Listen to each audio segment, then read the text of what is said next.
Another point about communication is that, oftentimes we think about, the loved one who died may have had a special role or multiple roles. Maybe that was the person that carved the turkey or said the prayer at the meal. Perhaps that was the person that read a special story to the children. So family members need to talk about that and decide, what are we going to do about that? Are we going to keep those traditions? If they do decide to keep the traditions, then the decision needs to be made, well, who's going to do those things? And you definitely want to think about that ahead of time. Who would be the right person to do that? And then you need to ask them and see whether or not they're willing to do that. We cannot anticipate everything, but we try to anticipate what are some of the things that might be painful and might be something that we need to make a decision about ahead of time. And so that's an example of, talking it over and coming up with a plan. And what are some of the ways that families can memorialize their loved one?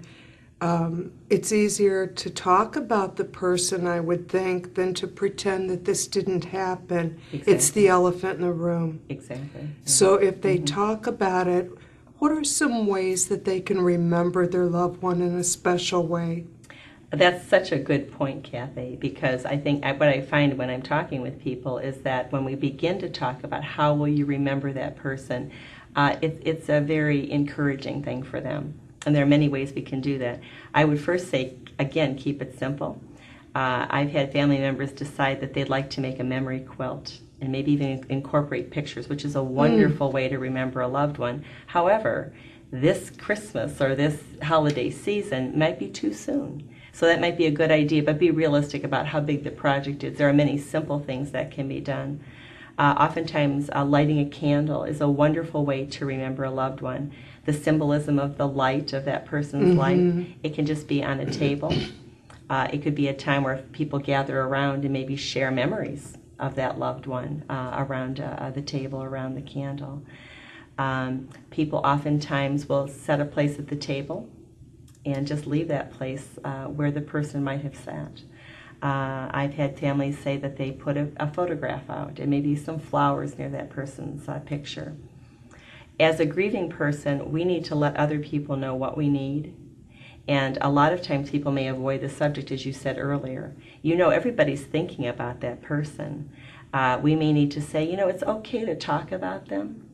It would be sad not to talk about them, and I might cry. But that's okay. I'd rather, talk about them and remember them and cry and maybe even laugh, One of the things that I've suggested to families, and some families have done this and said this is a wonderful thing, is to create a memory box. It can be decorated. If you have children, kids can actually decorate the box and put things on the box that remind them of their loved one. But the other part of it that's so special is to write down. You can take little pieces of paper and write down what was the gift of that person's life, or what's a memory that you have of that person. And if you have little children, they can actually draw a picture or talk to an adult and have them write down the memories. But you can collect all of those and keep them in the box. You can either leave them out on a table for people to look at on their own, or you could take turns going around and pulling out memories and reading them. It can be a wonderful time of honoring that person, crying and laughing, and having some really good connection time with your family members. So that's another nice way to honor a loved one during the holidays. Well, these all sound like great ideas. And again, it's not to forget the person, it's to remember them with less pain. That's right.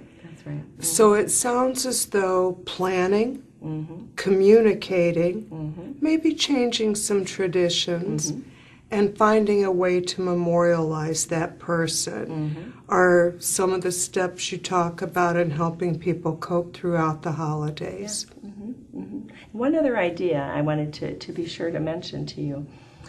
Sometimes I've encouraged people to, particularly adults, and maybe even teenagers, to write a letter to their loved one in advance. That can be a very tearful time, but there's a lot of emotion there. And if they take the time to write about that person, or maybe write a letter to them in advance, it may free them during the holiday not to feel so much emotion on that day or those days. The other thing that a family did with a young child was to write a letter to that child. This was a child who died, and then they put the message in the little girl's stocking. And that was a tradition that they wanted to keep from year to year, to add to that each year, and to read those memories about that child. So I thought that was a very touching and a very powerful way to honor the memory of that child. That's a beautiful idea. Yeah. As are all of these ideas. Thank you so much for sharing these, and I hope that people will find it helpful.